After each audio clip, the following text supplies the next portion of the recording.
Hey, how's it going? This is Teague and Cedar. We're out here in the backyard, and we figure because everybody's locked inside their houses on self-isolation, we're going to come out here and explore the woods. And yeah, we're going to do a little experiment today. So one of my favorite things to do is to collect twigs in the spring and then force them to bud open.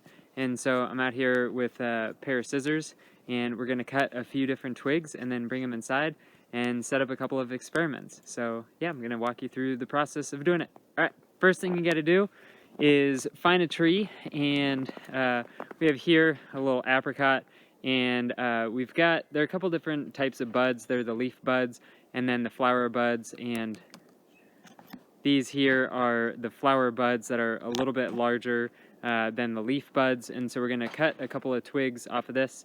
It doesn't really matter what size you get. The longer the better, well, sort of up to about 12 inches or so is what you want to get. And so yeah, we're going to collect one of these that have slightly larger twigs on it. And so here's our specimen. We'll take a cut, and as I cut, I'm going to cut at a 45-degree angle, and I want to use sharp tools so that so that there's a nice clean surface, so that the cells at the bottom that are going to uptake water are not damaged. So I've got my little twig here. Here we go.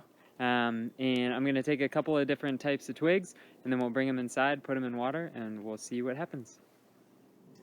Alright, so we are back inside. I've cut the 8 twigs, all roughly the same length. This one here is box elder, but I grabbed 8 different species of twigs that grow in my backyard and try to cut them all the same length, and we've got them in these little jars, and we're going to try and keep everything consistent, at least to start, and then we can start to add different variables. So all you need to do once you cut it, again, try and cut the bottom at that 45-degree angle and sort of a clean cut to add surface area so that they can all uptake water. So what we'll do is we'll try and keep it consistent, so all of the different containers will have water in them.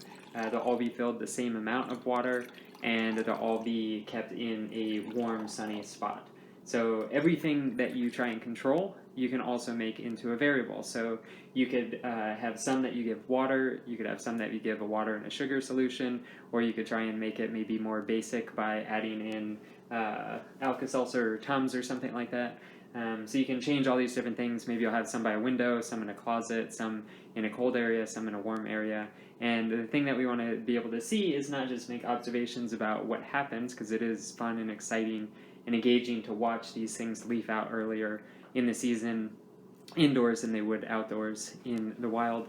But we also want to start to try and figure out what are the different elements or the different factors that cause them to leaf out at the time that they do.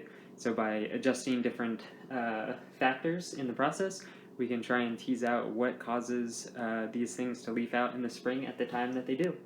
So yeah, that's it for now, and we'll stay tuned. I'll start to monitor these and post updates as they come in. All right.